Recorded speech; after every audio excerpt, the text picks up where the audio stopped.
Il-Gvern ta' Muscat preżenta s-seba' budget tiegħu, budget li qed jipprova jsolvi il-problemi li ħoloq il-Gvern stess.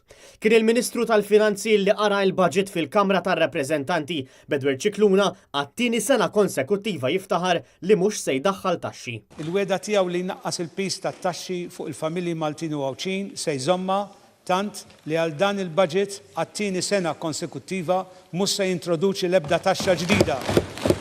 Nixtieq ngħid li f'dan il-budget mhux se nkun qed inħabbru l-ebda taxxa ġdida. Biex imbagħad fi żmien ta' 12-il xahar rajna lista ma tispiċċa qatt ta' piżijiet u taxxi indiretti.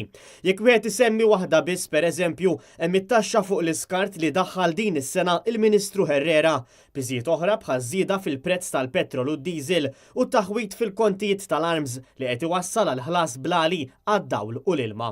U minkejja s-surplus li jiftaħar bih il-Gvern ta' Muscat għal sena oħra kellna waħda mill-iżgħar żiediet għall-oli tal-ħajja.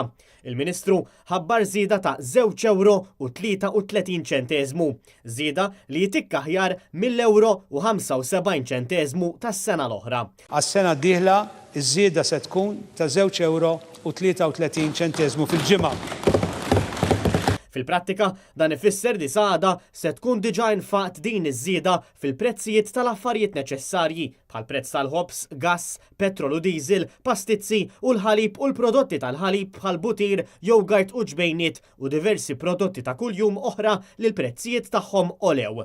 Fatt ieħor li ħareġ mill-budget tal-2019 li d-dejn tal-Gvern se jiżdied minn €5,624 miljun għal €5,660 miljun, jiġifieri żieda ta' €36 miljun dejn fil-Kaxxa ta' Malta.